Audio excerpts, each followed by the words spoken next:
Olá, meu nome é Mário Falcão, eu sou cirurgião oncológico e trabalho no serviço de coloproctologia do Hospital Aristide Montes, onde fazemos o tratamento de câncer de colo, de reto e de ânus. E hoje eu vim aqui para falar para vocês um pouco sobre o câncer coloretal. O câncer coloretal, ele tem a sua importância, pois é uma neoplasia de alta incidência e mortalidade. Mundialmente, ele é responsável por terceira causa de câncer e pela segunda de mortalidade. É uma doença que se inicia a partir dos 50, 60 anos na população. Entretanto, o que a gente tem observado é uma maior incidência de câncer coloretal em pacientes jovens e está sendo comum a gente encontrar pacientes com 30, 40 anos já com neoplasia coloretal, o que antes a gente não via esse fato. É uma neoplasia que, pelo sua origem, desde o início de uma lesão benigna até se transformar numa lesão maligna, uma lesão invasora, ela tem um tempo muito longo, cerca de 10, 15 anos. Isso permite com que ela tenha um alto potencial para prevenção, ou seja, a gente pode fazer exames que possam detectar essa lesão precursora antes dela vir a virar um câncer. E mesmo ele estando virado o câncer coloretal, ele quando for tratado em suas fases iniciais, o potencial desse paciente ficar curado é muito grande. Mais de 90% dos casos de câncer coloretal são curados nas suas fases iniciais. Aqui no Brasil, segundo os dados do Instituto Nacional do Câncer, estima-se que nós tenhamos mais ou menos 45 mil casos de câncer de cólon e reto para o ano 2023, 24, 25, com uma mortalidade em torno de 20 mil casos por ano.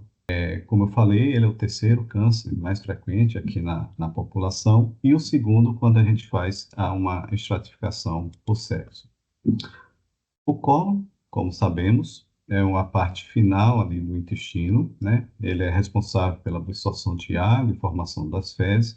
Ele está presente praticamente em todos os quadrantes do abdômen e o câncer coloretal ele pode nascer em qualquer uma dessas localizações.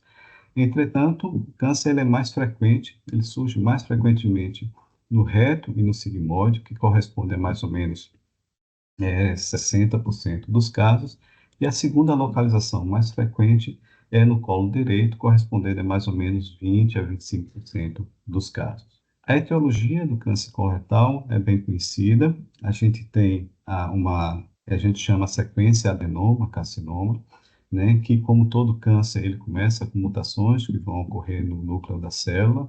Essas mutações vão levar a uma proliferação celular e, no caso do câncer coloretal, essas lesões elas começam na mucosa, formando uma lesão adenomatosa, que pode ser uma lesão plana, uma lesão pediculada.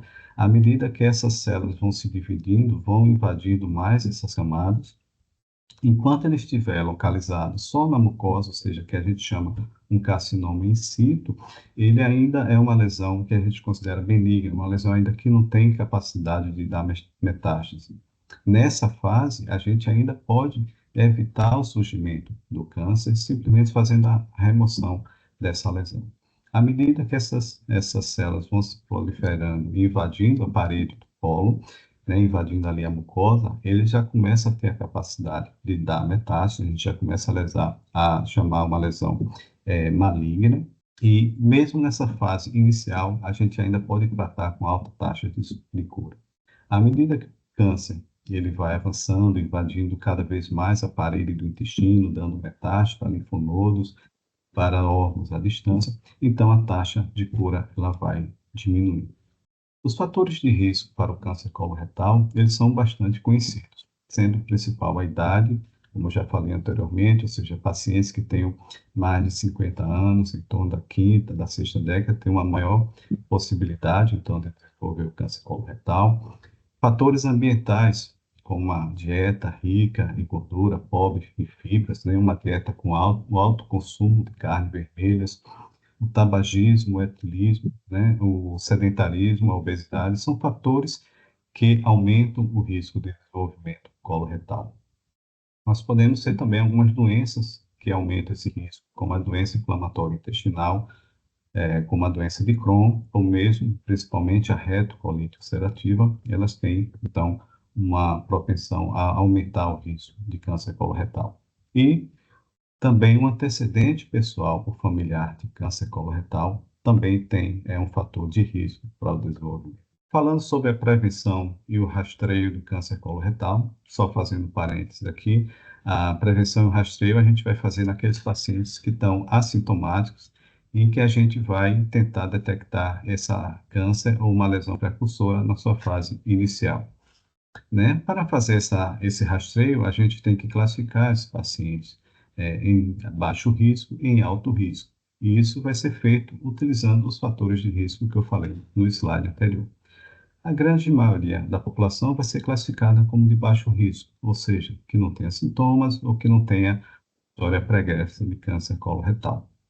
E para aqueles pacientes que têm história familiar, têm aquelas doenças, ou se enquadram naqueles fatores de risco que eu citei anteriormente, eles vão ser classificados de alto risco e vão ter sua prevenção, seu rastreamento individualizado pelo seu médico. Para a grande população, né, que se encontra em baixo risco, os exames que a gente pode utilizar é a colonoscopia, que é um exame endoscópico que vai avaliar todo o colo por dentro, né?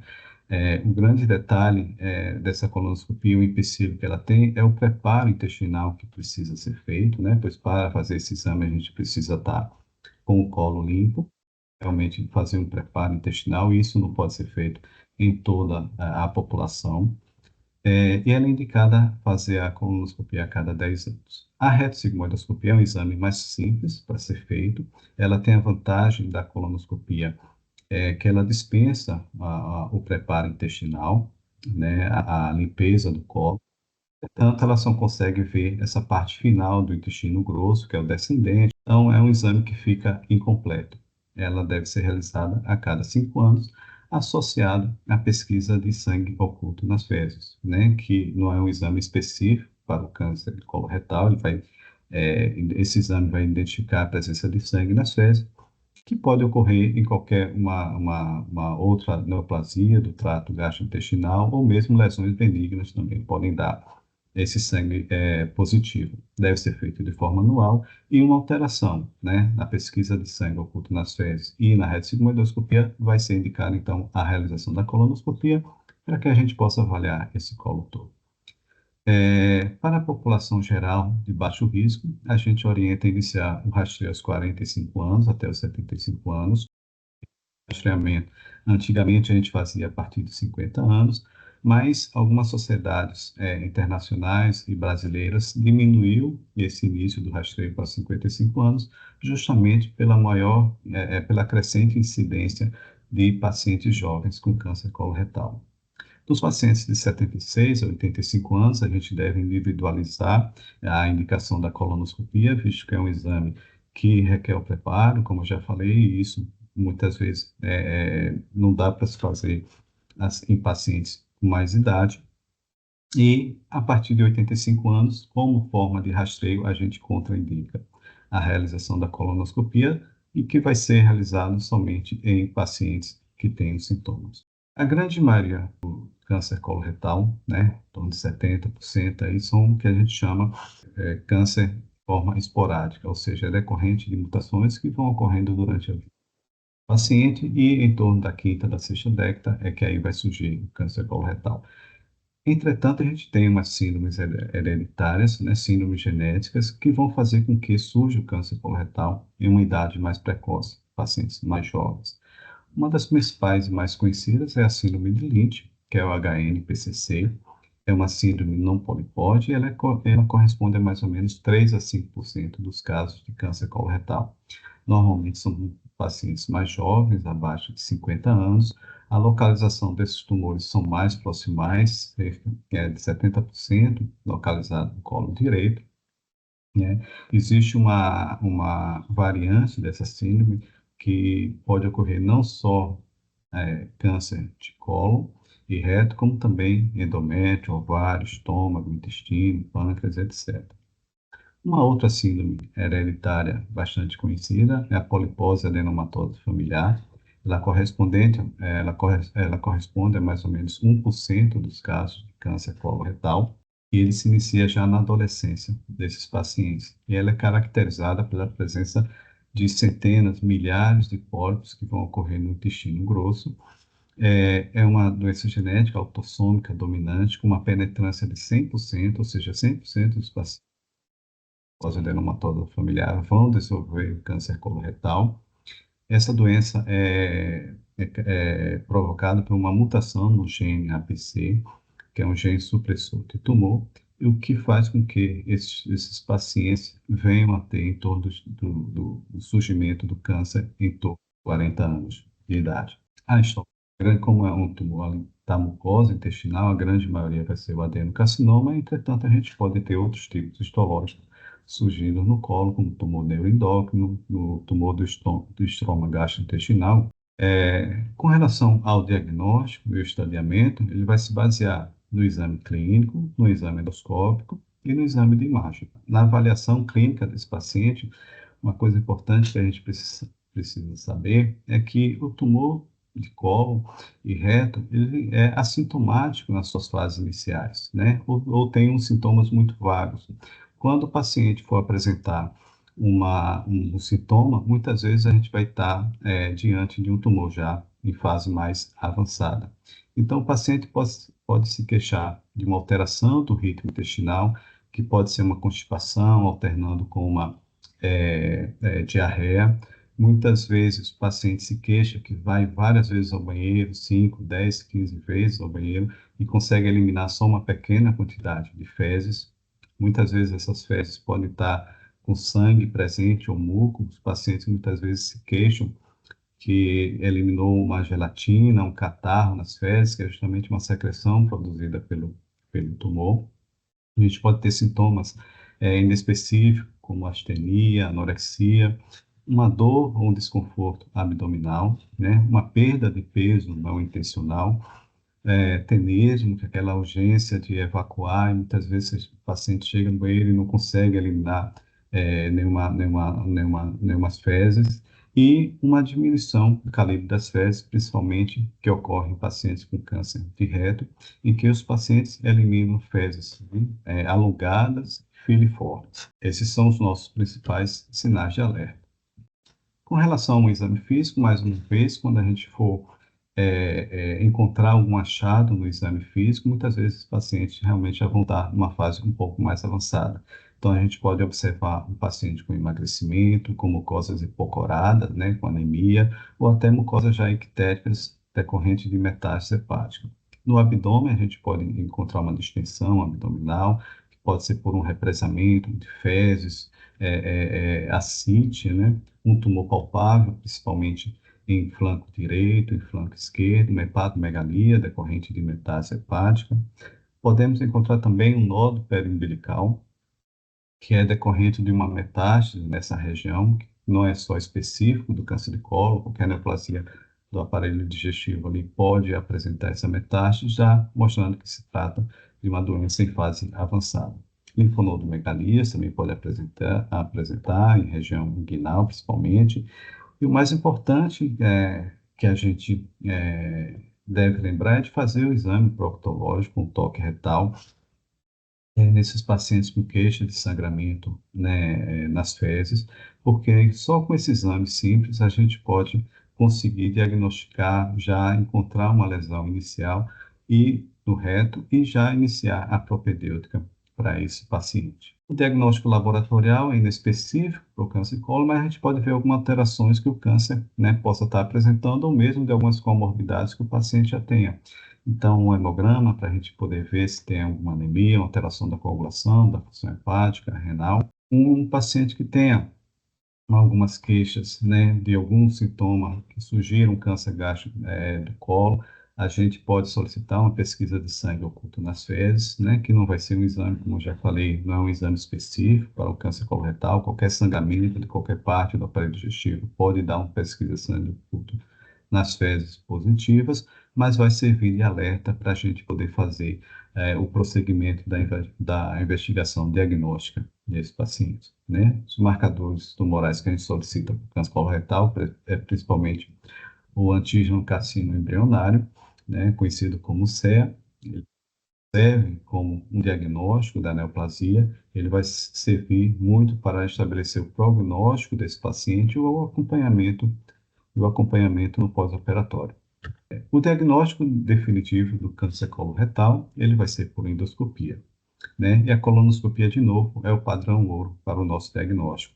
Ela vai poder, né, então, visualizar esse tumor no intestino, ele vai nos mostrar a localização desse tumor, vai permitir a realização de biópsia para a confirmação do diagnóstico, do tipo histológico da lesão, o grau de obstrução que esse tumor está provocando na luz intestinal, a existência de outros tumores concomitantes, a presença de adenomas de outros pólipos que possam estar presentes, que possam ser retirados.